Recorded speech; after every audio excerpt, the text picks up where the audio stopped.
चाहे कुछ भी हो जाए, हम उन दोनों को यहां नहीं रहने देंगे। अगर ये अनहोनी होनी में बदल जाए तो हम तो बिना तलवार उठाए महाराज को परास्त कर देंगे। तो समझो महाराज परास्त हो गए चुन्नीलाल, क्योंकि मेरे आंसुओं ने उन्हें इतना द्रवित कर दिया कि वो तुरंत महारानी के कक्ष में चले गए। ये तुम किस आधार पर कह रही हो कि काजल जैसी निश्चल और वफादार युवती हम दोनों के बीच में दरार डालना चाहती है? हम आपको चुनारगढ़ के महल में रुकने का आदेश देते हैं। शिवगढ़ की राजकुमारी का कुछ पता चला है नहीं माखन सिंह? नहीं महाराज, मायाजाल और हमारे गुप्तचर शिवगढ़ की राजकुमारी को खोजने में सफल नहीं हो सके हैं। हमारे गुप्तचरों की योग्यता पर अब प्रश्न चिन्ह उठने लगा है और मायाजाल की चतुराई पर भी संदेह होने लगा है। जंगलों की समस्त जानकारी रखने के पश्चात भी वो शिवगढ़ की राजकुमारी को खोज नहीं सके।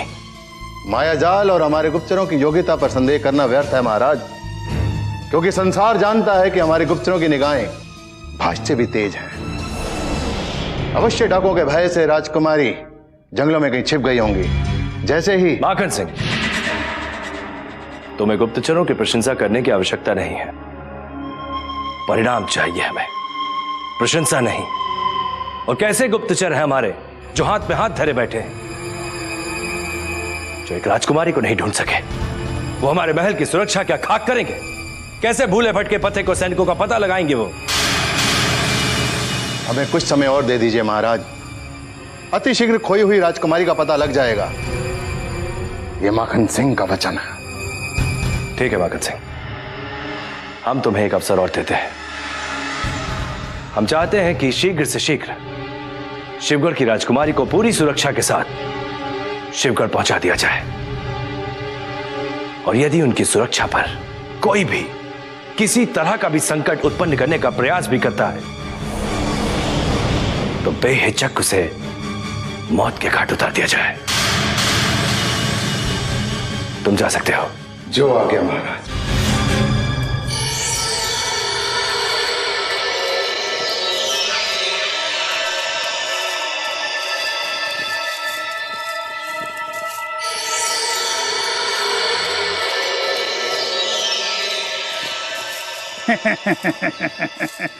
प्रणाम राजकुमारी जी। हम यहाँ केवल ये देखने के लिए चले आए हैं कि यहाँ आपको कोई कष्ट तो नहीं है ना? बताइए। हम तुम्हारी सूरत भी नहीं देखना चाहते। शिवगढ़ की राजकुमारी को बंदी बनाकर तुमने जो घिनौना अपराध किया है उसे कभी क्षमा नहीं किया जा सकता। अब भी समय है, मुक्त कर दो हमें, वरना पछताने के सिवा कुछ प्राप्त नहीं होगा।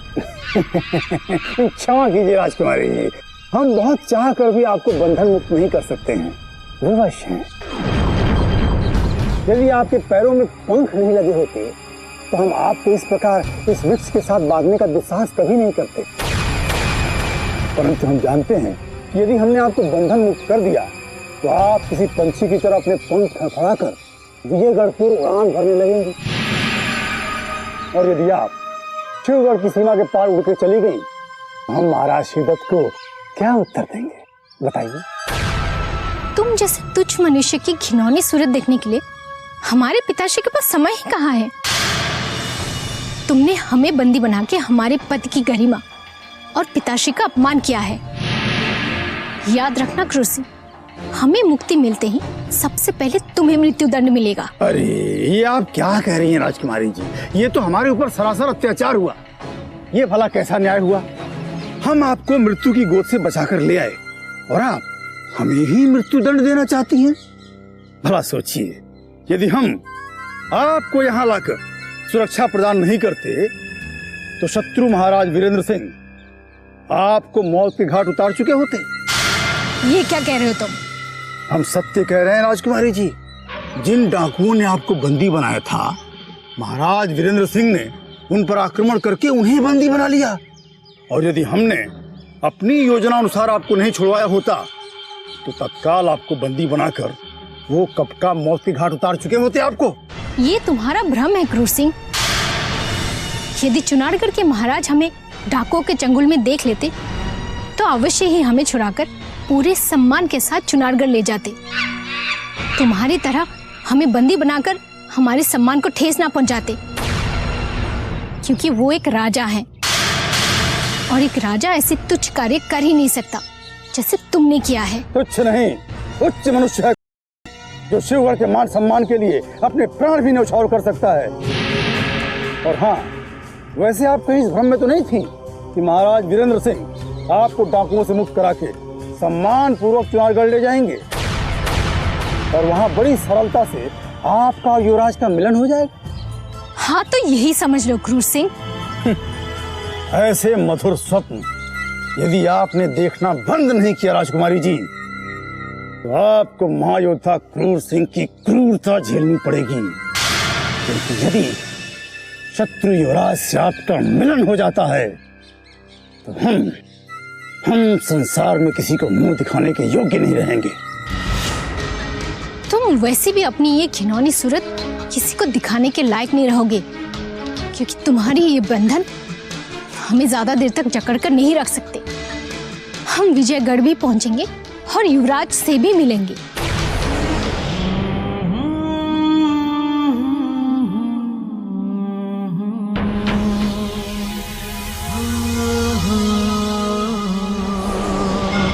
युवराज इंद्रजीत को इतना हताश और निराश हमने पहले कभी नहीं देखा बिजली। अनाथ होने के गम ने उनकी सारी उमंगें ही छीन ली हैं। अब तो लगता है जैसे उनके चेहरे की मुस्कुराहट ही चली गई हो। अब तो अपने में ही सिमटे हुए हैं हमारे युवराज। यही तो हम चाहते हैं बिजली। इंद्रजीत का अकेलापन और उनका सदमा हमें अपनी विजय की ओर ले जाएगा। तुमने ठीक समय पर पासा फेंका है। इस तरह धीरे धीरे वो अपने माता पिता से दूर और हम अपनी सफलता के करीब। इसमें कोई संदेह नहीं।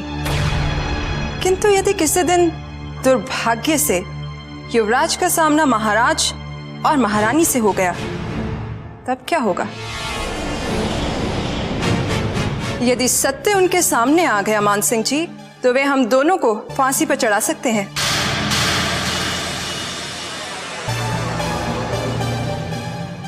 इसका तोड़ भी हमने सोच लिया बिजली। अनाथ होने का जख्म जो तुमने युवराज को दिया है, हम उस पर सहानुभूति का मरहम लगा देंगे और हम उन्हें जाकर बता देंगे कि तुमने जो उन्हें बताया है वो सब झूठ है, सुनी सुनाई बातें हैं और अफवाहें हैं। ये आप क्या कह रहे हैं मानसिंह जी? क्या आप हमें सूली पर चढ़ा हुआ देखना चाहते हैं? कभी नहीं, क्योंकि ये भी हमारी एक चाल होगी जो उन्हें चुनारगढ़ के महाराज और महारानी से अनाथ होने का प्रश्न कभी पूछने का अवसर नहीं देगी। हम समझ गए मानसिंह जी। अब आप एक तीर से दो शिकार करना चाहते हैं। आपकी ये चाल युवराज इंद्रजीत के मन में अनाथ होने का भ्रम तो बनाए ही रखेगी और साथ ही वे अपने माता पिता से इसके बारे में कुछ पूछने का साहस भी ना कर सकेंगे। ठीक है मानसिंह जी, अब आप तुरंत ही जाइए और हमारे युवराज के जख्मों पर मरहम रखने की कोशिश करिए। तुम हमारे बुलावे की प्रतीक्षा करना, हम युवराज के कक्ष में जाते हैं।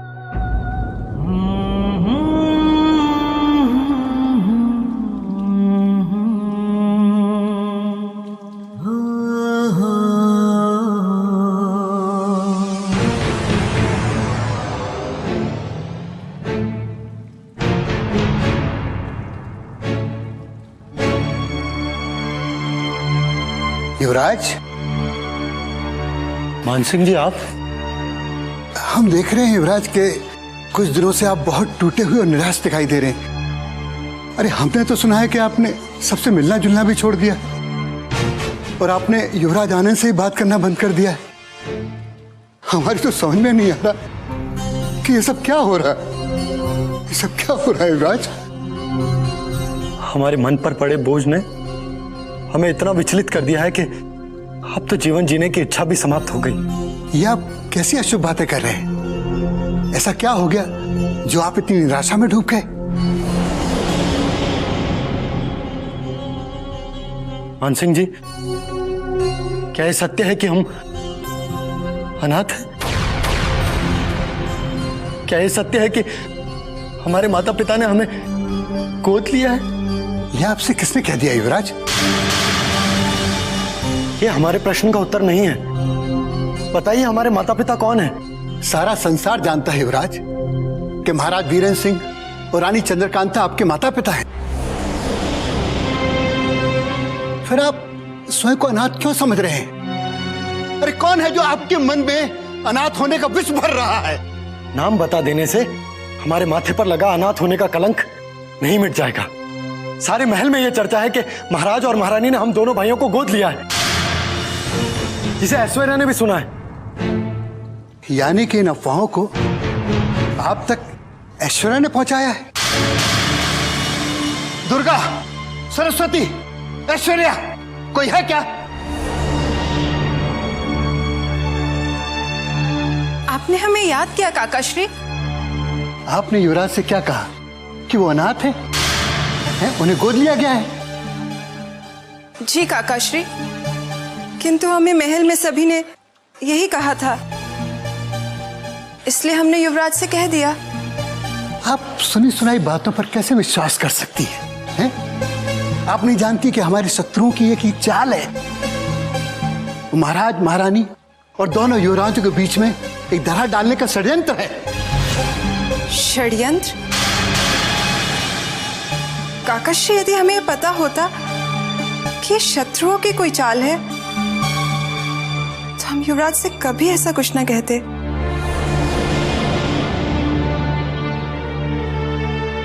हमसे भूल हो गई काकाश्री, हमें क्षमा कर दीजिए। तुम्हें जो कार्य बताया गया है तुम उस पर ध्यान दो। यदि फिर कभी ऐसी भूल हुई तो हम भूल जाएंगे कि तुम हमारी भतीजी हो और तुम्हें सेवा मुक्त करके वापस भेज देंगे। इसमें उसका क्या दोष है? उसने वही बताया जो उसने सुना है। आप उसे कुछ मत कहिए। दोष हमारा ही है युवराज। काश हमने अफवाहों पर विश्वास न किया होता। काश हमने आपका मन न दुखाया होता। आप खुद को अनाथ समझने का भ्रम न रखें युवराज। हमारी आपसे यही प्रार्थना है। अब तुम जा सकती हो।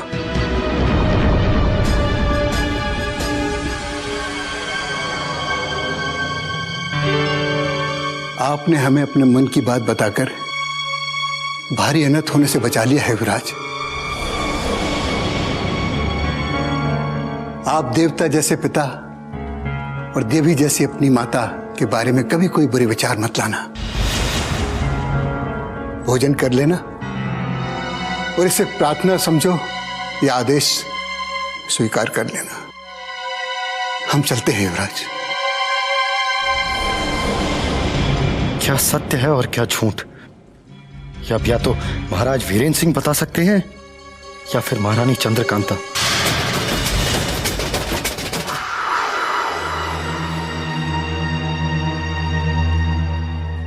महारानी जी की जय हो। क्षमा कीजिए, बिना इजाजत आना पड़ा, लेकिन खबर कुछ ऐसी सुनी कि मेरा सर चकरा गया। क्या सुना है आपने? वो नागिन नई चाल चल रही महाराज के करीब पहुंचने के लिए। गुप्तचर से पता चला है कि उसने पद्मिनी से युवराजों की कक्ष की चाबी मांगी है। लगता है वहां टिक के महाराज के और करीब पहुंचना चाहती है वो। ये कभी नहीं हो सकता। हमारे युवराजों के कक्ष में रहना तो दूर, हम उसे वहां पांव रखने तक की अनुमति नहीं देंगे। जी जान के कुछ राहत हुई कि वहां नहीं पहुंच सकती, वरना उसकी हरकतें हैं महाराज के चरित्र पे कीचड़ उछाल सकती हैं। लोग उल्टी सीधी बातें करें, मैं कभी बर्दाश्त नहीं करूंगा।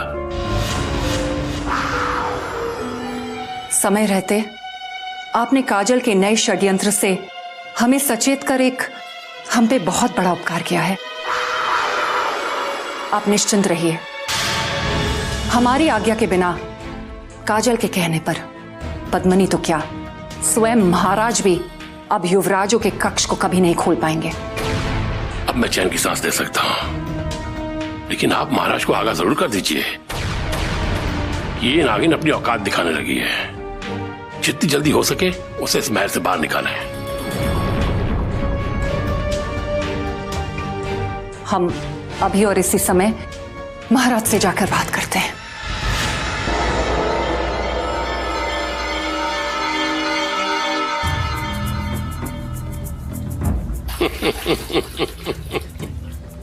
ये थी चुन्नी के चिन्नट की एक छोटी सी चाल।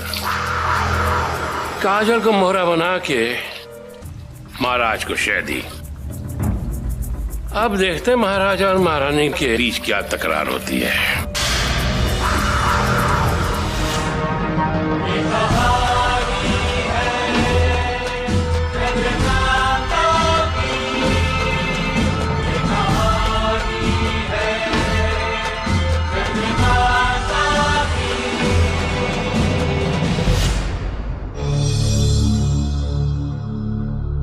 महाराज, जो हमने सुना है कि आप जानते हैं। क्या सुना है आपने?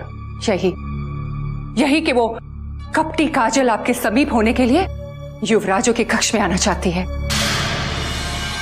हाँ, ये सत्य है, परंतु वो हमारे समीप आने के लिए नहीं, अपनी सुरक्षा के लिए, अपने भय को मिटाने के लिए उस कक्ष में आना चाहती है। क्योंकि डाकू कुंदन का भय उस अबला को सदा भयभीत करता रहता है। झूठ बोल रही है महाराज। वो जानती है कि चुनारगढ़ की सुरक्षा को तोड़कर कोई उस पर आक्रमण करने का साहस भी नहीं कर सकता। वो केवल आपके समीप रहने का बहाना ढूंढ रही है महाराज। यह संदेह है आपके मन का, बल्कि आपके मन में छुपी असुरक्षा और हीन भावना की वो आग है जिसने आपको चारों ओर से घेर लिया है। जिस युवती की आंखों ने अपने भावी पति का शव देखा, जिसके मन में बार बार आत्महत्या का विचार उठने लगा है, उस पर करुणा, उस पर दया करने के स्थान पर आप बार बार उसका तिरस्कार करती जा रही हैं, और जिसे हम अब सहन नहीं करेंगे महारानी। और हम भी उस कपटी काजल की छाया को अपने युवराजों के कक्ष के समीप भी नहीं पड़ने देंगे, जो आपका साथ पाने के लिए ना दिन देखती है ना रात, जब मन करता है मुंह उठा के आपके कक्ष में चली आती है। ये बात अब महल में किसी से नहीं छुपी है महाराज। कितने तुच्छ विचार हैं आपके महारानी। हमें दुख है कि आपको कुलीन और विचारों से उच्च समझना हमारे जीवन की सबसे बड़ी भूल थी। हमारा एक भ्रम था जो कि इतने वर्ष नष्ट होने के पश्चात आज दूर हुआ है। अब चाहे कुछ भी हो जाए, कुछ भी, हम काजल की सहायता करने से पीछे नहीं हटेंगे। उसकी प्रसन्नता के लिए तुरंत उचित कदम उठाएंगे हम। आपके हर निर्णय पर हम प्रतिकार करेंगे जिसमें हमें काजल का हित दिखाई देगा, क्योंकि हमारे स्वाभिमान पर बहुत गहरी ठेस पहुंची है। और यदि काजल की मनोकामना पूर्ण हुई तो हम आपके विरुद्ध ईंट से ईंट बजा देंगे। चंद्रकांता! महारानी चंद्रकांता कहिए, महाराज वीरेंद्र सिंह। और ये याद रखिए कि यदि आपने एक मयान में 2 तलवारें रखने का प्रयास किया तो ना आपकी तलवारें बचेंगी और ना आपकी मयान।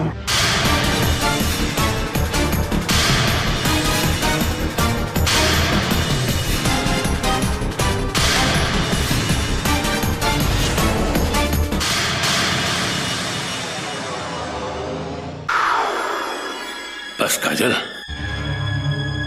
ये समझ लो कि दोनों तरफ आग बराबर लग चुकी है। तुम तो महाराज के दिल में जगह बनाने में कामयाब हो ही रही हो। मैंने भी महारानी के कक्ष में अपनी एक छोटी सी जगह बना ली है। अब जैसे जैसे हम उन दोनों के करीब होते जाएंगे, वो एक दूसरे से अलग होते जाएंगे।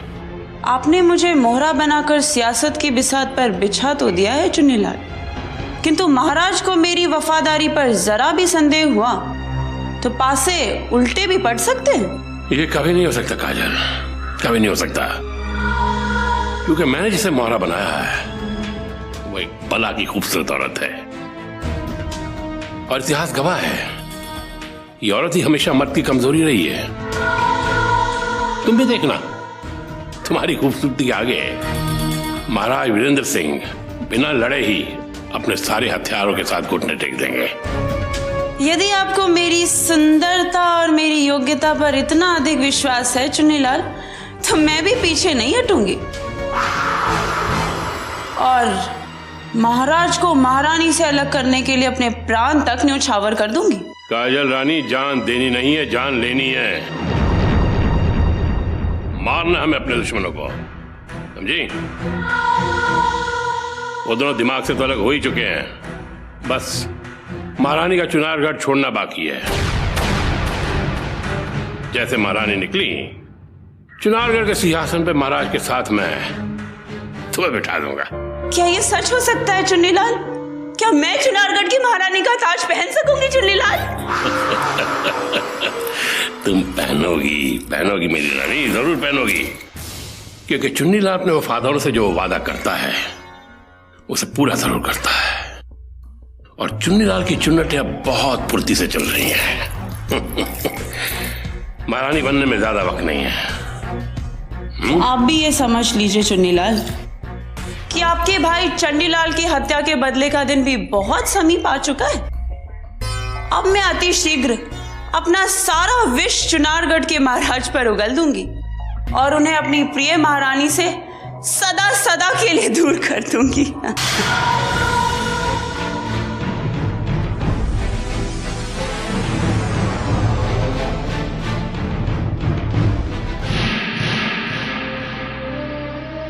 काजल ने तुमसे हमारे युवराजों का कक्ष मांगकर जो दुष्टता दिखाई, ये बात तुमने हमसे क्यों छुपाई? इसका तात्पर्य क्या ये समझे कि तुम भी हमसे बगावत पे उतर आई हो? नहीं महारानी जी, जिस दिन महाराज और आपके प्रति मेरे मन में बगावत का एक विचार भी उठा, उस दिन स्वयं मैं अपने जीवन का अंत कर दूंगी। मैंने तो ये सोचकर आपको काजल की उस तुच्छता से अवगत नहीं कराया कि आपको पीड़ा न पहुंचे, क्योंकि उसकी दुष्टता ने आपको पहले ही बहुत दुखी कर रखा है। पद्मनी जी का कहना सत्य है महारानी जी।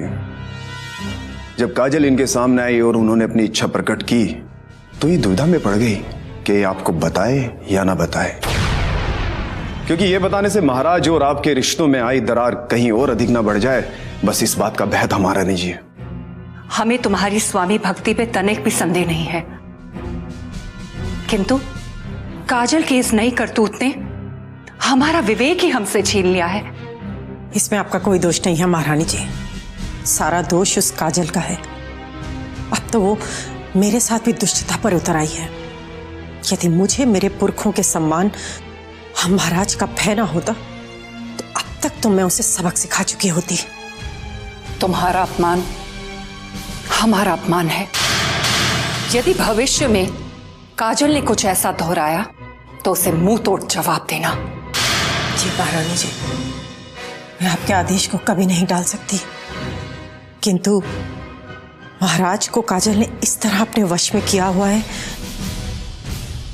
कि वो उसका अपमान कभी नहीं सहन करेंगे और उसे अपमानित करने वाले को मृत्युदंड भी दे सकते हैं। हम तुम्हारी पीड़ा को समझ सकते हैं पद्मिनी, हम भी उसी पीड़ा से गुजर रहे हैं जिससे तुम, किंतु तुम तो अकेली हो। हमें तो एक मां, एक पत्नी और एक महारानी होने का कर्तव्य निभाते हुए इस पीड़ा को झेलना पड़ रहा है। मैं जानती हूँ महारानी जी,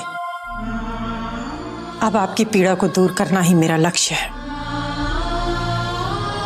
आप टूटिएगा नहीं, अपना धैर्य बनाए रखिएगा, फिर देखिएगा जीत आपकी होगी और उस कपटी काजल की हार।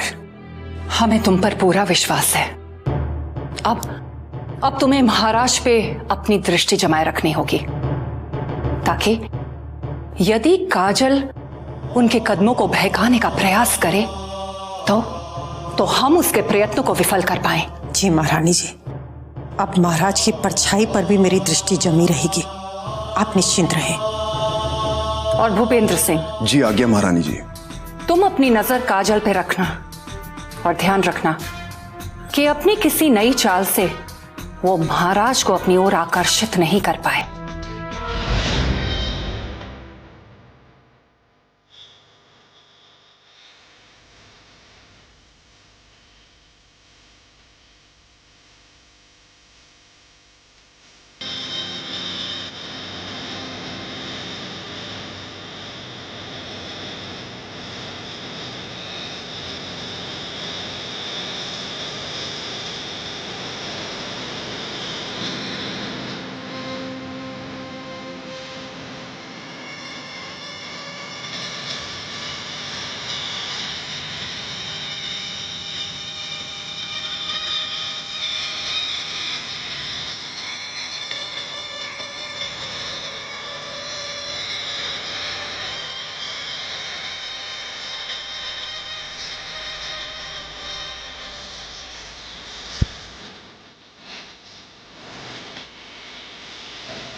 तुम वही दर्द भरा गीत फिर से क्यों दोहरा रही हो काजल?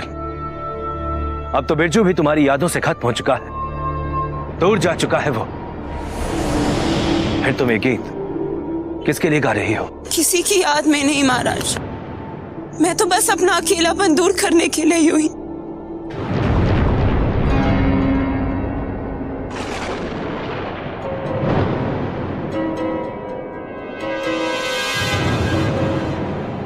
तुम अकेली नहीं हो काजल,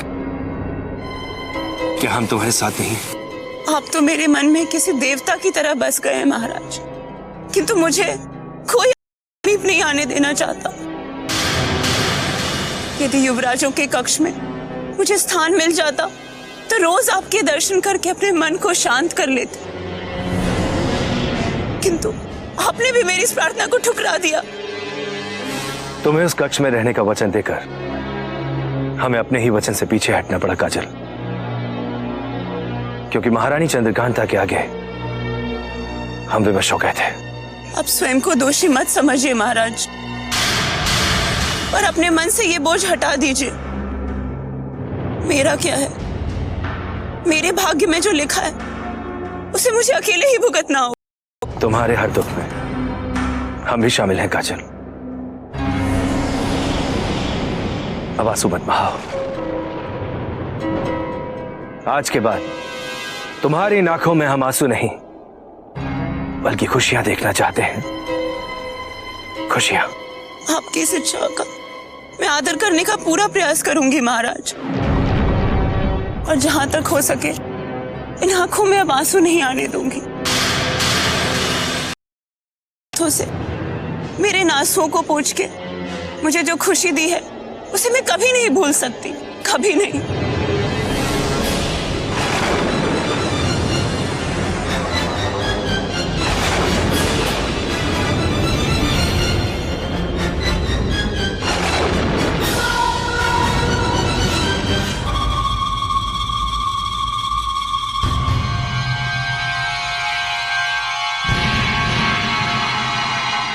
प्रणाम। कहाँ जा रही हैं आप? महारानी के कक्ष में? मैं कहीं भी जाऊं, इससे आपको क्या मतलब? जी बिल्कुल, मुझे भी मतलब नहीं। सिर्फ इसलिए पूछा कि अगर आपने जो कुछ देखा अभी वो महारानी से बताने जा रही हैं तो जरा सोच लें, क्योंकि महाराजा और महारानी के रिश्ते में दरार तो पड़ चुकी है। कहीं ऐसा ना हो वो गहरी खाई में तब्दील हो जाए। तो क्या आपने भी वही देखा जो मैंने देखा है? जी, महाराज और काजल की इस अवस्था में देख के मेरे तो पैरों तले से जमीन खिसक गई थी, लेकिन मैंने कसम खा ली है कि मैं होठ नहीं खोलूंगा, क्योंकि मैं और महाराज और महारानी के रिश्ते को टूटता हुआ नहीं देख सकता। किंतु महाराज और महारानी के बीच दीवार भी आप ही ने खड़ी की है चुन्नीलाल जी। महाराज को छल कपट से अपनी तरफ झुकाने वाली वो काजल को लाने वाले आप ही थे। थोड़ी सी गलतफहमी आपकी। जी हाँ, ये भूल जरूर की कि मैं काजल को यहां लाया, क्योंकि मैं नहीं जानता कि भोली भाली काजल का ये भी रूप है। अगर मुझे पता होता मैं उसे यहां कभी नहीं लाता। आपका ये प्रायश्चित सत्य है या नहीं ये तो मैं नहीं जानती, या फिर कोई नई चाल? प्रायश्चित और केवल प्रायश्चित। उस काजल से मुझे नफरत है। मुझे नहीं पता था कि अपने फायदे के लिए वो ऐसी हरकतें भी कर सकती है। पता नहीं क्या जादू कर दिया महाराज पे उसने। सिर्फ उसी ही सुनते हैं आजकल, मेरी बात भी टालते हैं, काट देते हैं। तो अब आप क्या चाहते हैं चुन्नीलाल जी? जितनी जल्दी हो सके काजल को यहां से रफा दफा किया जाए, बाहर निकाला जाए। महाराज और महारानी के रिश्ते में दरार पड़ चुकी है, उसे भरना यही मेरा मकसद है। और आपसे एक विनती है, जो कुछ आपने देखा अपने तक सीमित रखिए। कि ऐसा ना हो महारानी महल छोड़ के चली जाए। चुन्नीलाल जी, मैं नहीं जानती थी कि आप महाराज और महारानी जी के प्रति इतने समर्पित हो गए हैं। यदि आपकी स्वामी भक्ति वापस जाग गई है और आप उनका हित चाहते हैं तो मेरे लिए बहुत खुशी की बात है। देखिए, मैंने महारानी का साथ देने का फैसला कर लिया है। उन्होंने मुझे माफ कर दिया है और अपने भक्तों में शामिल कर लिया है। यदि आपको यकीन ना हो तो आप महारानी से पूछ सकती हैं। यदि महारानी जी ने आपको क्षमा कर दिया चुन्नीलाल जी, तो उसने मुझे भी सोचने पर विवश कर दिया। घबराइए मत, जो मैंने देखा वो मैं महारानी जी को नहीं बताऊंगी। आप निश्चिंत रहिए। जी शुक्रिया, खुश हुआ मैं। चलता हूं।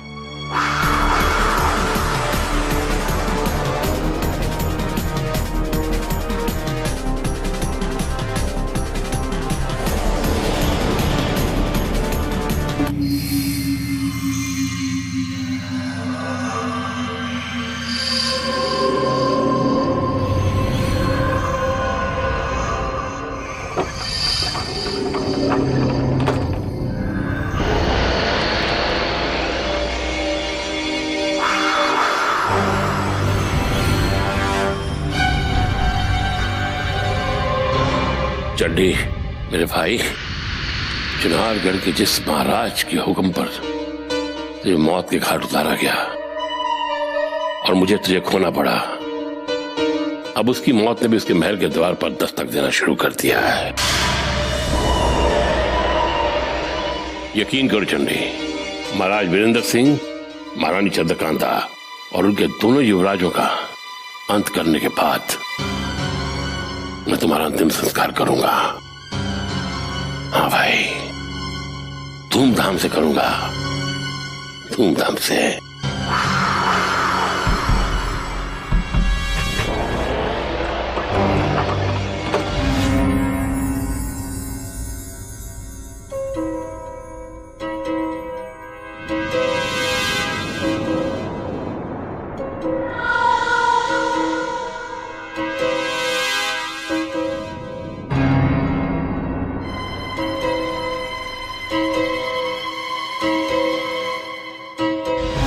काजल, ये आपने क्या किया महाराज? अचानक अपने चरण कमलों को इस दासी की सेवा से दूर क्यों कर लिया? वो इसलिए कि तुम्हारा स्थान हमारे कदमों में नहीं बल्कि कहीं और है काजल।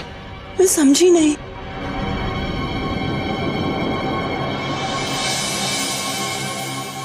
इसलिए कि तुम हमारे मन मंदिर में रहती हो काजल।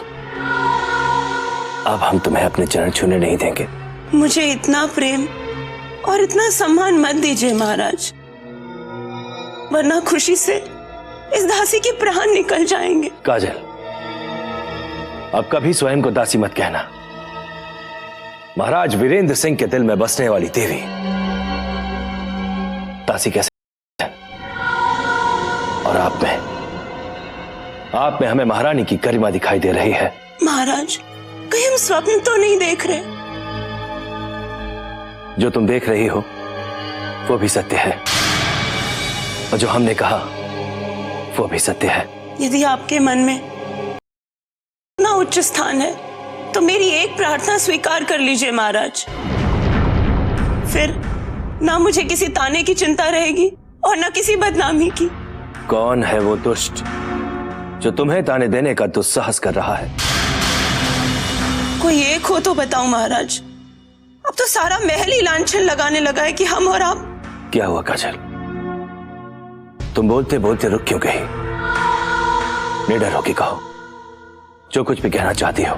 महल के अनेक व्यक्तियों का कहना है कि हमारे बीच अनैतिक संबंध है।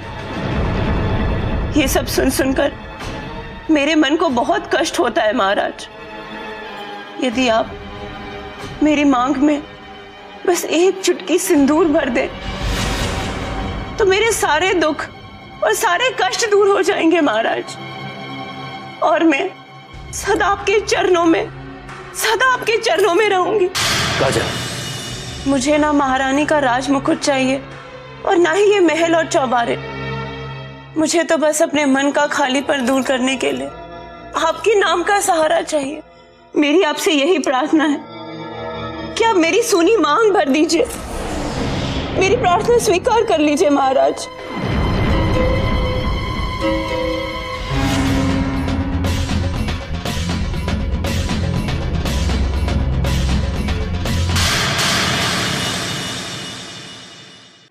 मुझे ना महारानी का राजमुकुट चाहिए और ना ही ये महल और चौबारे। मुझे तो बस अपने मन का खालीपन दूर करने के लिए आपके नाम का सहारा चाहिए।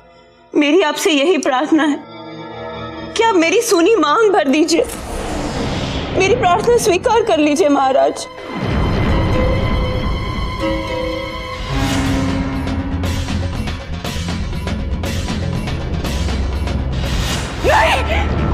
नहीं।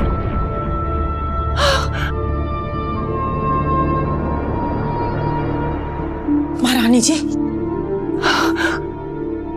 महारानी जी, क्या हुआ? आप ऐसे क्यों चीख रही थी? हमने एक अशुभ और बहुत अनिष्ट सपना देखा। सपना?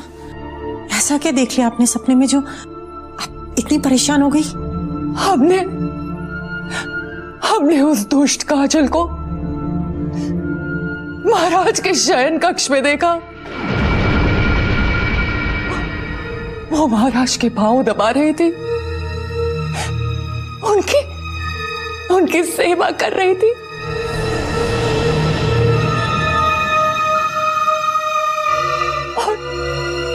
और उनसे ये प्रार्थना कर रही थी कि वो उसकी मांग भर दे।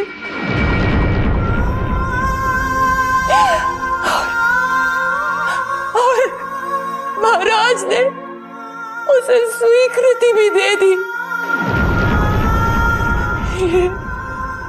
ये अवश्य ही भविष्य में किसी अनिष्ट का संकेत है पद्मिनी, ये अवश्य ही संकेत है। ये भविष्य में आने वाले किसी अनिष्ट का ही संकेत है महारानी जी, क्योंकि आपने जो सपने में देखा है कुछ ऐसा ही मैं अपनी आंखों से देख चुकी हूँ। तुम किन विचारों में खो गई पद्मिनी? अरे तुम्हारी खामोशी हमें भयभीत कर रही है। तुम कुछ बोलती क्यों नहीं? कुछ नहीं महारानी जी। महारानी जी, सपने तो सपने होते हैं, उसे सत्य समझकर घबराइए मत। हम सपनों में भी उस दुष्ट काजल को अपने महाराज के समीप नहीं देख सकते, नहीं देख सकते। अवश्य ही भविष्य में ऐसा कुछ घटने वाला है जिसके संकेत हमें स्वप्नों के द्वारा मिलने आरंभ हो गए हैं पद्मिनी। महारानी जी, ये आपका भ्रम है, आपके मन में समाया हुआ भय है। आप बार बार उस काजल के बारे में सोचती हैं, इसीलिए आपको सपने भी ऐसे ही आने लगे। आप निश्चिंत रहिए, सब ठीक हो जाएगा। पता नहीं हमने किसी का क्या बिगाड़ा था जो हम पर दुखों का अंबार टूट पड़ा है।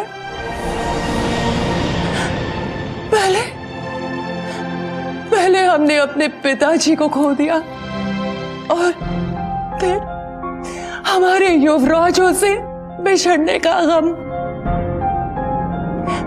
और अब ये तुच्छ काजल हमारी रातों की नींद हमसे छीन रही है। समझ में नहीं आ रहा हम क्या करें। महारानी जी, आप शांत रह के अपने मन से भय को निकालकर दूर फेंक दीजिए, क्योंकि जिस काजल को चुन्नीलाल इस महल में लेकर आए हैं वो स्वयं ही उस काजल को इस महल से निकालने वाले हैं और उसके सबसे बड़े शत्रु बन चुके हैं। और मुझे विश्वास है कि अति शीघ्र काजल को चुन्नीलाल इस महल से दूध में पड़ी किसी मक्खी की तरह बाहर निकाल फेंकेंगे। विश्वास कीजिए।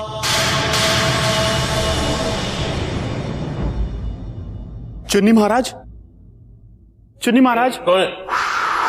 जी मैं कर्नैल। कर्नैल, इतनी रात में यहाँ क्या कर रहा है? जी काजल ने आपको शमशान बुलाया है। अगला आ गया, अमावस की रात को शमशान बुलाया, क्या हुआ है? जी काजल ने यह संदेशा भेजा है कि आज अमावस की काली रात है और इस अंधेरे में चुनारगढ़ के महल के उजाले को सदा के लिए निगला जा सकता है। यदि आप आज ना गए तो बहुत बड़ी हानि हो सकती है। काजल कहाँ है? जी वो तो चुपके से शमशान की ओर निकल चुकी है। क्या? पहुंच गई है?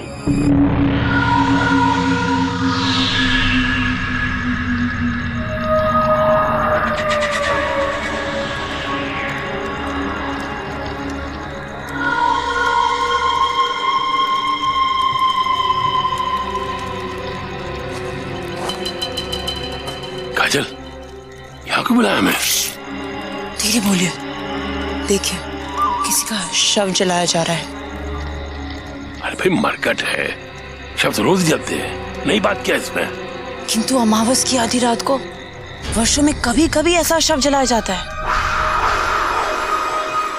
यही वो समय है, यदि शव की जलती राख में टोटका कर दिया जाए तो महारानी चंद्रकांता के जीवन का सूर्य अस्त हो जाएगा। यानी तुम तंत्र मंत्र भी जानती हो? नहीं, किंतु शत्रु को समाप्त करने का ये अचूक टोटका मेरे खानदान में सभी जानते हैं, जो मेरे पुरखों की निशानी है। कब तक रुकना होगा यहाँ?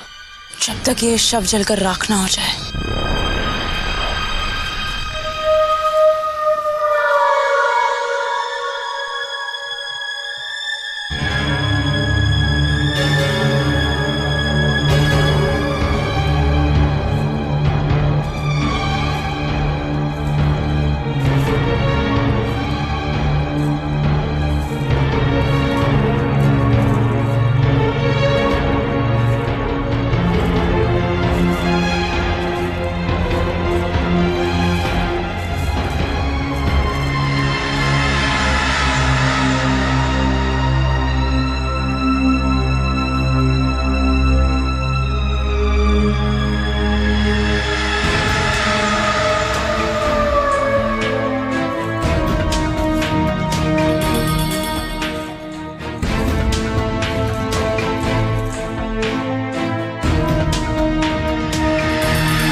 जो मैं कहूं आप भी उसे दोहराइए। नाश हो, विनाश हो, नाश हो, विनाश हो, शत्रु का रक्त बहे, शत्रु का रक्त बहे, शत्रु का संहार हो, शत्रु का संहार हो। शाह, अगर तुझ में शक्ति है तो महारानी का अंत कर दे, और जिस तरह तू भस्म होने वाली है उस तरह महारानी को भी जलाकर राख कर दे।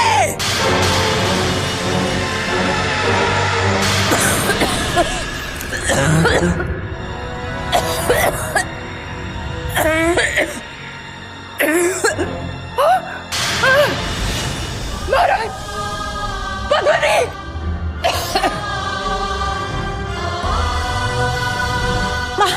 महारानी जी, महारानी जी, आपको क्या हो गया? महारानी जी,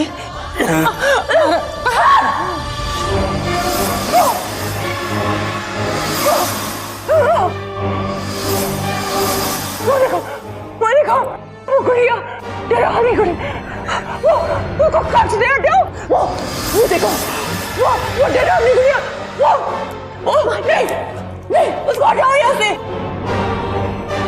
कैसी गुड़िया? और कहाँ है कोई डरावनी गुड़िया? हमारी कच से हटाओ। महारानी जी, कुछ नहीं है वहाँ।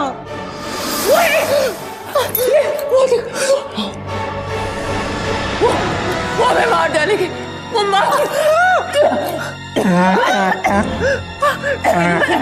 तुरंत महाराज को बुला कर लाओ। उन्हें कहो महारानी जी के मुंह से खून निकल रहा है। जल्दी जाओ। ठीक है, आप महारानी जी को संभालिए, मैं भी महाराज को बुलाकर लेकर आता हूँ। महाराज को बुला के लाओ। मैं भी लाता हूँ।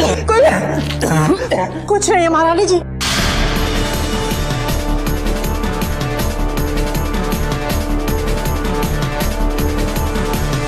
महाराज, महाराज उठिए महाराज।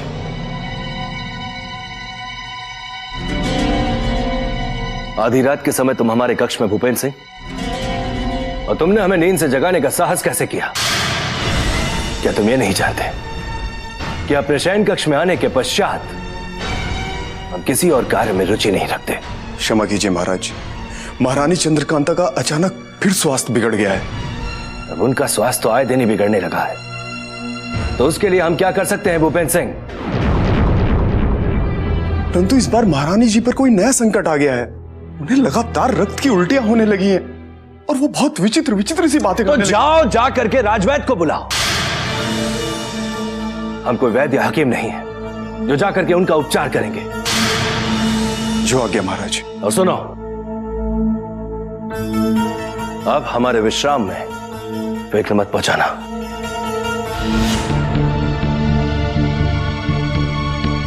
हमें तंग करने और बेसहारा काजल को महल से निकालने के लिए अवश्य ही महारानी चंद्रकांता ढोंग पर उतर आई हैं, परंतु हम उनके त्रिया चरित्र में नहीं फंसेंगे, नहीं फंसेंगे।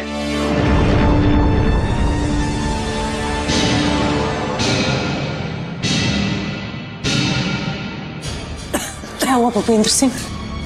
तुम अकेले क्यों आए हो? महाराज कहाँ हैं? महाराज अपने कक्ष में विश्राम कर रहे हैं पद्मिनी जी। विश्राम कर रहे हैं? क्या तुमने उन्हें ये नहीं बताया कि महारानी जी रक्त वमन कर रही हैं और उनकी तबीयत कितनी बिगड़ी हुई है? मैंने महारानी जी की बिगड़ी हुई हालत के बारे में महाराज को अवगत कराया था, परंतु महाराज,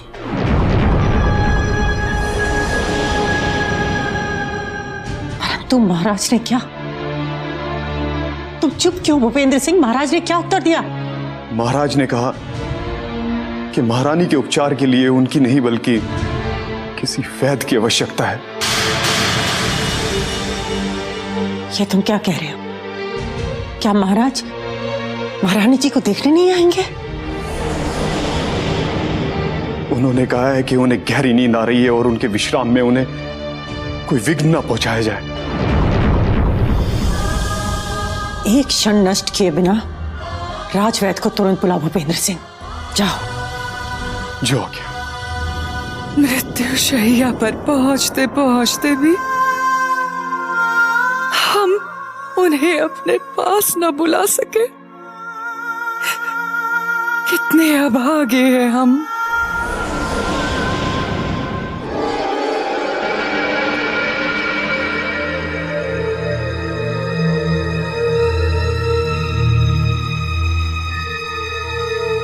भूपेंद्र, इतनी रात के कहां भागे जा रहे हो? खैरियत तो है? आप हमारे मार्ग से हट जाइए चुन्नीलाल जी, हमें बहुत आवश्यक कार्य के लिए जाना है। अरे भाई, ऐसा भी कौन सा जरूरी कार्य है जो हमें नहीं बता सकते? हाँ? महल में कोई संकट तो नहीं आना? नहीं, ऐसा कुछ भी नहीं हुआ है। मुझे महल के किसी गुप्त कार्य से बाहर जाना है। अब आप मेरे मार्ग से हट जाइए। मुझे तो लगता है अवश्य शत्रु ने अचानक युद्ध छेड़ दिया है, तभी इतने घबराए हुए हैं चुन्नी महाराज। नहीं, ऐसा कुछ भी नहीं हुआ है। मुझे महल के किसी गुप्त कार्य से बाहर जाना है। अब आप मेरे मार्ग से हट जाइए। जाओ भाई, हमने कहा तुम्हारा मार्ग रोका है।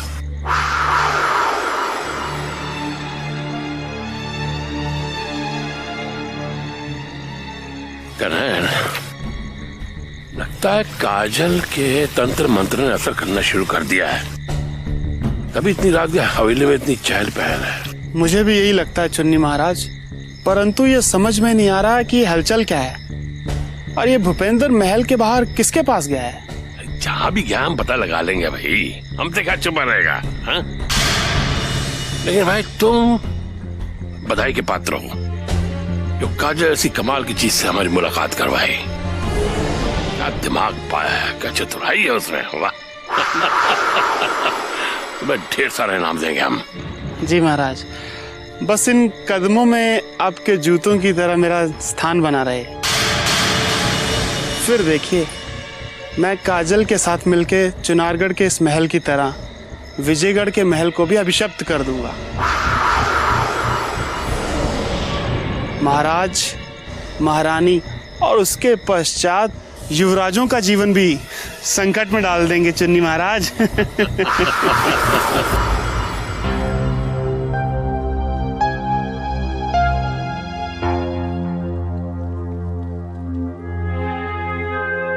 हमने चुनारगढ़ जाने का निश्चय कर लिया है भैया, क्योंकि बार बार हमारा मन शंकित हो रहा है कि अवश्य माताश्री के साथ कोई दुर्घटना होने वाली है। तुम्हें जाना है तो जाओ, हम कहीं नहीं जाने वाले। आश्चर्य है कि आपको उस माँ की चिंता नहीं जो अपने पुत्रों की चिंता करते करते मौत के मुंह में जाते जाते बची है। आप इतने निष्ठुर कैसे हो सकते हैं भैया? चुनारगढ़ की महारानी हमारी मां नहीं है। वो जिए या मरे, इस बात से हमें कोई मतलब नहीं। भैया!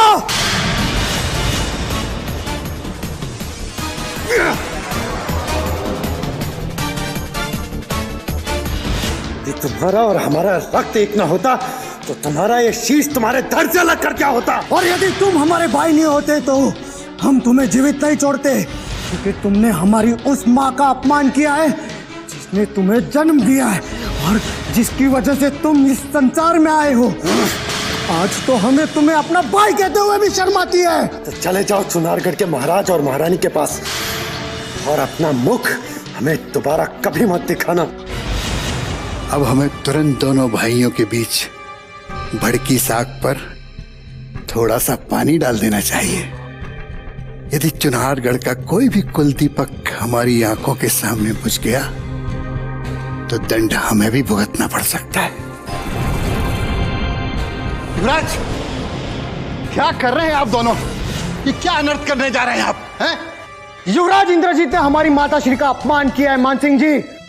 समझा दीजिए इन्हें, समझा दीजिए। यदि इन्होंने फिर से ये गलती दोहराई तो कुछ भी अनर्थ हो सकता है। आनंद!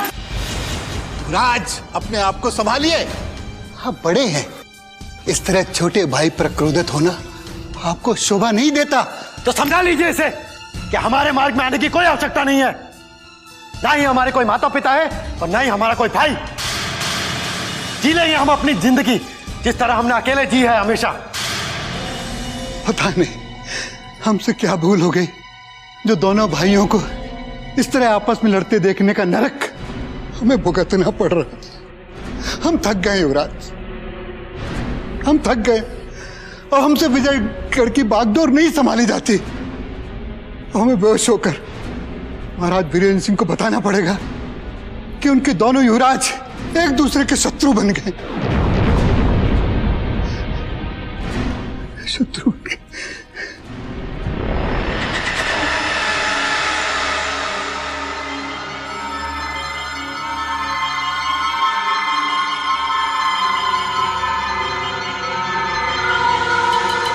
तंत्र मंत्र से सधा ये प्रसाद, अगर मैं आज किसी तरह महारानी चंद्रकांता को खिलाने में सफल रही तो मेरा कार्य पूर्ण हो जाएगा।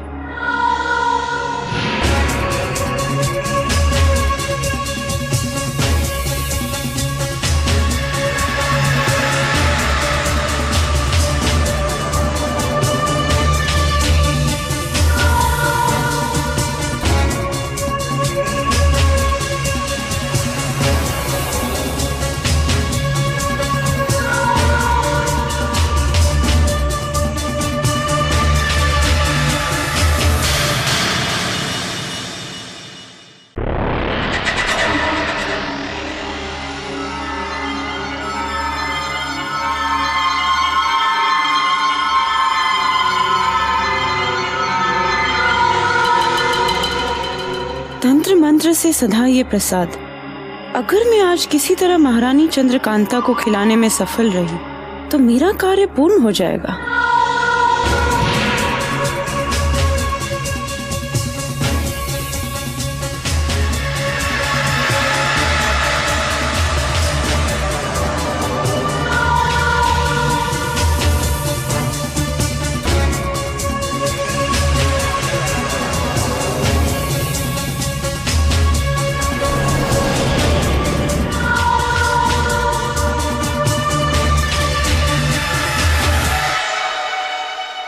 प्रणाम महाराज। मंदिर से आ रही हो काजल?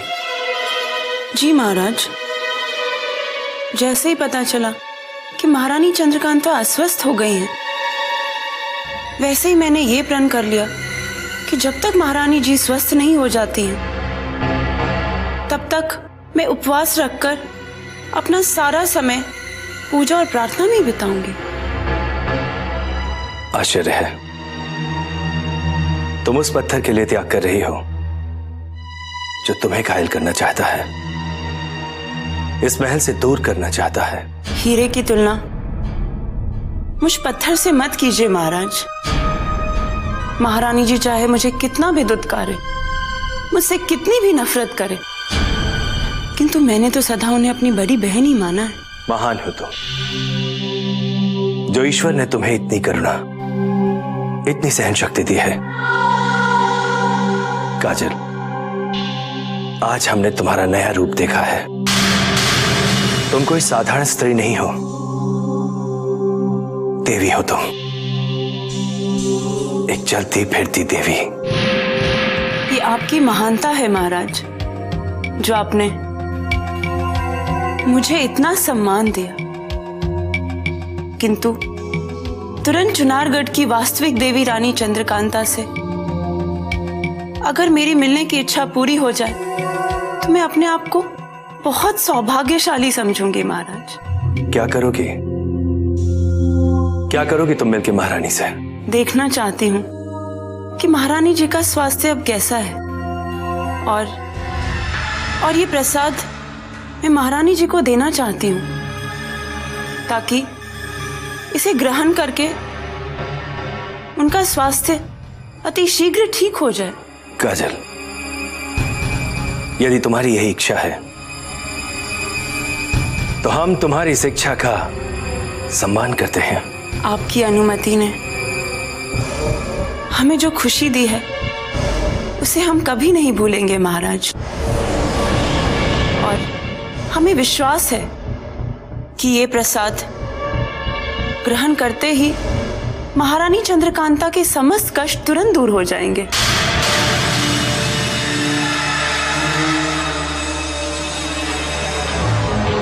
काजल के मन में छुपे प्रेम को महारानी समझने में सफल हो जाए तो हमें कितनी खुशी होगी, परंतु महारानी कभी काजल जैसी निश्चल नहीं हो सकती, कभी नहीं।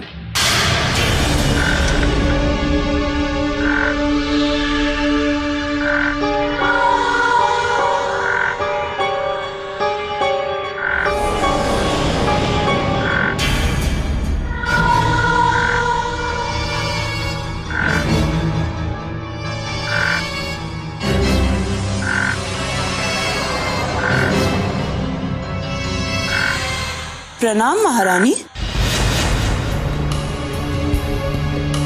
तुम बिना अनुमति के तुमने यहां आने का साहस भी कैसे किया? क्या मंदिर में प्रवेश करने के लिए किसी की अनुमति की आवश्यकता होती है महारानी? ये कोई मंदिर नहीं, ये महारानी चंद्रकांता का कक्ष है जो तुम अपनी पूजा की थाली उठा के यहाँ चली आई। निस्संदेह ये आपका कक्ष है महारानी, किंतु मेरी दृष्टि में ये वो पवित्र मंदिर है जिसमें चंद्रकांता नाम की एक देवी रहती है। अब ये क्या नया षड्यंत्र है जो तुम हमें देवी का सम्मान देने का ढोंग कर रही हो? ये ढोंग नहीं महारानी, ये ढोंग नहीं, मेरी श्रद्धा है। अपनी बड़ी बहन रानी चंद्रकांता के लिए वो सम्मान है जो मेरे मन में समाया है। मत कहो बहन अपनी हमें, क्योंकि एक जहरीली नागिन का रिश्ता केवल जहर से होता है जो तुम अभी भी उगल रही हो। महल में तुम्हारे अभिशप्त पांव पड़ने से पहले हर कोने में खुशियां कह कह लगाती थी, किंतु अब हर कोना बन गया है गवाह केवल हमारी दुख भरी सिसकियों का। सब तुम्हारी वजह से। ये तो मेरा दुर्भाग्य है महारानी कि मैं आपका मन जीत नहीं पाई, किंतु ये सत्य है कि मैंने हमेशा आपका हित चाहा है और हमेशा ही चाहूंगी। और मैं आपके लिए ये प्रसाद लाई थी, इसे ग्रहण कर लीजिए। ये मैंने आपकी लंबी आयु की कामना के लिए भगवान को चढ़ाया था। नहीं चाहिए हमें लंबी आयु, और नहीं चाहिए तुम्हारे अपवित्र हाथों से चढ़ाया हुआ ये भगवान को प्रसाद।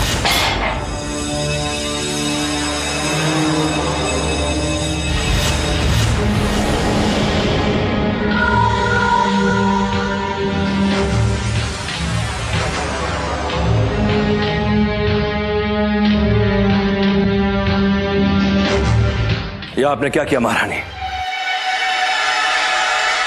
जो पवित्र प्रसाद काजल ने आपके जीवन के लिए ईश्वर को अर्पित किया था, उसे इतनी निष्ठुरता से आपने ठुकरा दिया। और भविष्य में भी हम ठुकराएंगे, क्योंकि हम इसकी छाया से भी नफरत करते हैं। इसने हमारे जीवन में अंधकार ही अंधकार फैला दिया है। अंधकार में तो आप स्वयं डूबी हुई है महारानी। जो आपको किसी का त्याग, किसी का प्रेम भी दिखाई देना बंद हो गया है। काजल को अपमानित करके आपने मानवता का अपमान किया है, और जिसे हम कभी क्षमा नहीं करेंगे। यदि काजल में मानवता होती तो वो आपके और हमारे बीच में नफरत की आग नहीं भड़काती, किंतु आपको जब ये बात समझ में आएगी तो सब कुछ नष्ट हो चुका होगा। रुकिए महाराज, मेरी आपसे प्रार्थना है कि आप मुझ तुच्छ के लिए महारानी दीदी का दिल मत दुखाइए। जब आपका आदेश मिलेगा तो मैं सदा सदा के लिए इस महल से निकल जाऊंगी, किंतु मैं आप दोनों के बीच नफरत की एक लकीर भी नहीं देख पाऊंगी महाराज, नहीं देख पाऊंगी।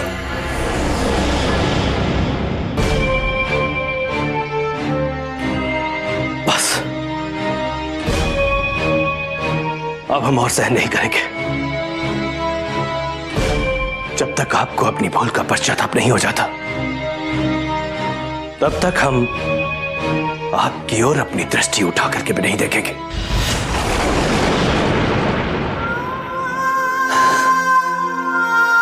ये नियति नहीं तो और क्या है। जिन आंखों में कभी हम रहते थे, अब उनमें काजल बस गई है।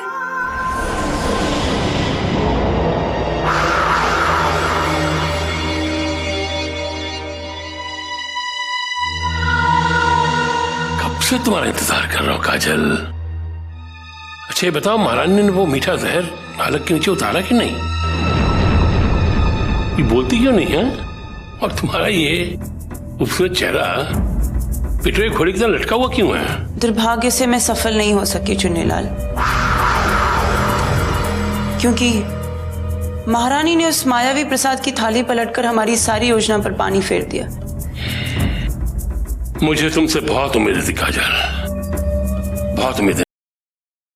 मुझे क्षमा कर दीजिए, किंतु मैंने हारना कभी नहीं सीखा चुन्नीलाल। समय रहते ही अब मैं कोई नया अवसर खोजूंगी और महारानी को मृत्यु के मुख तक अवश्य ले जाऊंगी। नहीं काजल, अफसर की तलाश में चुन्नी लाल नहीं बैठता। अफसर हमेशा पैदा किया जाता है। और वैसे भी जो तीर एक बार कमान से निकल चुका हो उसे दोबारा चलाने में समझदारी नहीं है। अब महारानी की जिंदगी लेने के लिए कोई नई योजना सोचनी पड़ेगी। नई योजना? मैं समझी नहीं। कुछ बातें ना समझने में भलाई है। अब मुझे मायावी शक्तियों के दाता बाबा परशुराम की शरण में जाना होगा। इनकी काली सिद्धि महारानी की जिंदगी भी ले लेगी और किसी को उनकी मौत की वजह भी नहीं पता चलेगी। इस युक्ति के द्वारा महारानी की मौत सुनिश्चित। सुना है काली सिद्धि से हजारों कोस दूर बैठे शत्रु को भी मृत्यु के मुख तक आसानी से पहुंचाया जा सकता है। बहुत ज्ञान प्राप्त कर लिया तुमने। तो इन दोनों महारानी से दूर ही रहना, क्योंकि ये शक्ति जो आसपास होता है उसे भी अपने लपेट में ले लेती है। हाँ, मेरे संकेत मिलते ही महाराज को महल से बहुत दूर ले जाना, बहुत दूर। मैं समझ गई। अब बस ये समझ लो कि महारानी के जीवन का दिया बुझते ही चुनारगढ़, नवगढ़ और विजयगढ़ तुम्हारे ही होने वाले हैं।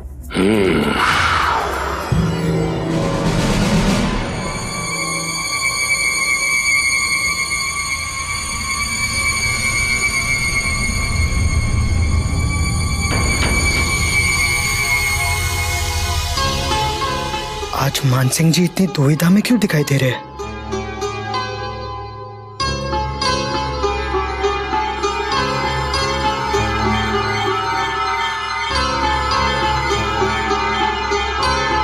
मानसिंह जी,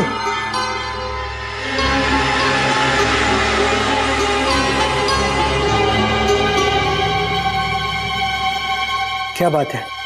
आप इतने घबराए हुए क्यों लग रहे हैं? ऐसी तो कोई बात नहीं युवराज।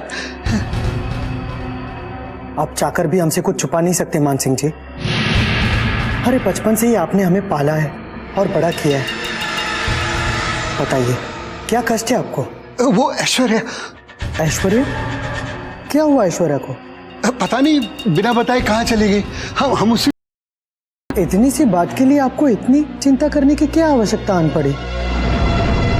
वो कोई अबोध नहीं है, कहीं गई होगी, आ जाएगी। नहीं, आज से पूर्व वो बिना बताए कहीं जाती नहीं है, इसलिए हमें ना चाहते हुए भी चिंता हो रही थी। अच्छा युवराज, मैं चलता हूँ। अवश्य कोई राज है जो मानसिंह जी हमसे छिपा रहे हैं। कहीं बड़े भैया ने फिर से शिवगढ़ जाने का निर्णय तो नहीं ले लिया, या फिर चुनारगढ़ से कोई अशुभ समाचार तो नहीं आ गए? देखते हैं मानसिंह जी कहाँ चले जा रहे हैं। हाँ, देखते हैं।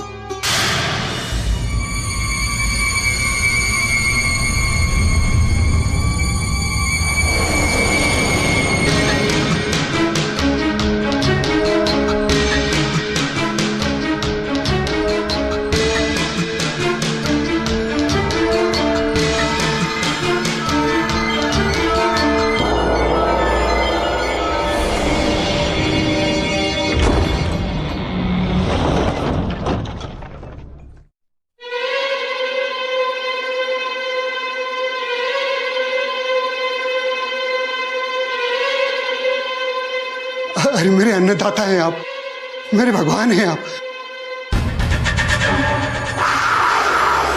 तो भगवान के चरणों में युवराज इंद्रजीत सिंह का चढ़ावा क्यों नहीं चला मानसिंह? बीडी से अपने वश में करने वाली थी, देर क्यों लग रही इस काम में? इसमें मैं क्या कर सकता हूं? उसे जहां पहुंचाना था मैंने पहुंचा दिया। अब सब कुछ बिजली पर निर्भर है। अपनी गलतियों पर पर्दा डालने के लिए बिजली का सहारा मत लो। समझे? अगर तुम हमारे पुराने वफादार नहीं होते ना, तो तुम्हारी बूढ़ी गर्दन काटने में मुझे कोई अफसोस नहीं होता। समझे? एक मौका और दे रहा हूं, फुर्ती दिखाओ, फुर्ती। आप चाहें तो मेरी गर्दन काट दीजिए महाराज, लेकिन मैं सत्य कह रहा हूं, देरी बिजली की ओर से हो रही, मेरी ओर से नहीं हो रही। हाँ? बिजली की ओर से? हाँ। बिजली ने संदेशा भिजवाया कि जैसे जैसे इंद्रजीत सिंह के करीब पहुंचने लगती है आप रोड़े अटकाते हैं। हाँ? ऐसा तो नहीं मकन सिंह कि महाराज वीरेंद्र सिंह की वफादारी का खून फिर से जोर मारने लगा रगों में? हाँ? याद रखिए, अगर ऐसा हुआ ना, इतने टुकड़े करवा के पिकवाऊंगा कि लोग पहचान नहीं सकेंगे कि ये इंसान है या कोई जानवर।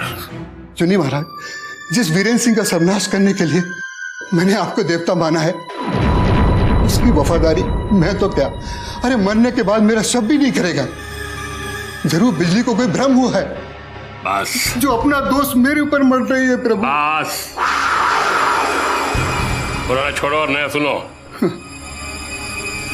30वीं अमावस से पहले पहले इंद्रजीत सिंह वश में होना चाहिए, ताकि हम बगावत का ब्यूगल बजा सके, समझे? और दोबारा अगर यहाँ आना पड़ा ना, तो चुनारगढ़ से तुम्हारे लिए कफन लेके आऊंगा। हाँ? क्या लेके आऊंगा? याद रखना।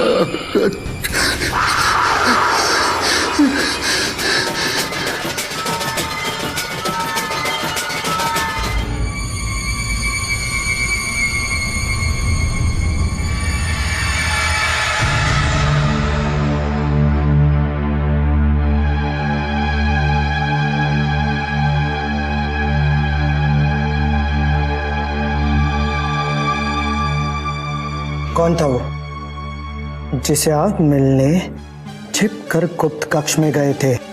हम समझे नहीं युवराज।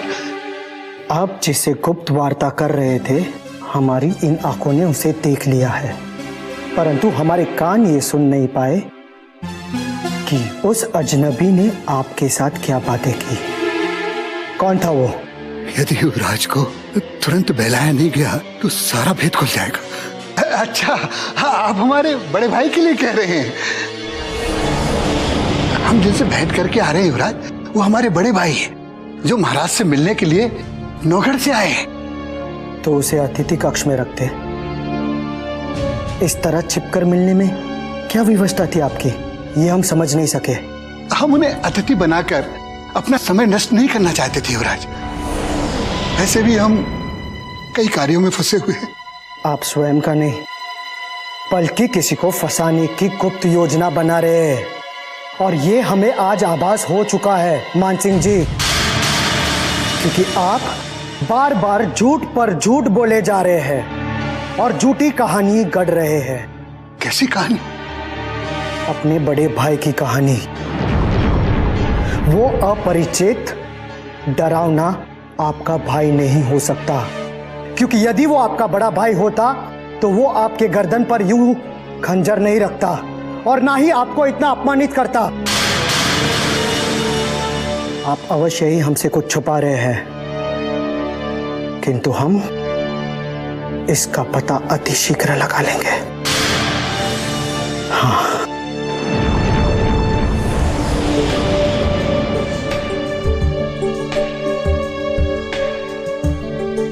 दुष्ट चुन्नीलाल ने मृत्यु का समय निश्चित कर दिया और इस सपोले युवराज ने पहला विष उगल दिया। अब तो कोई नई चाल सोचनी होगी मानसिंह,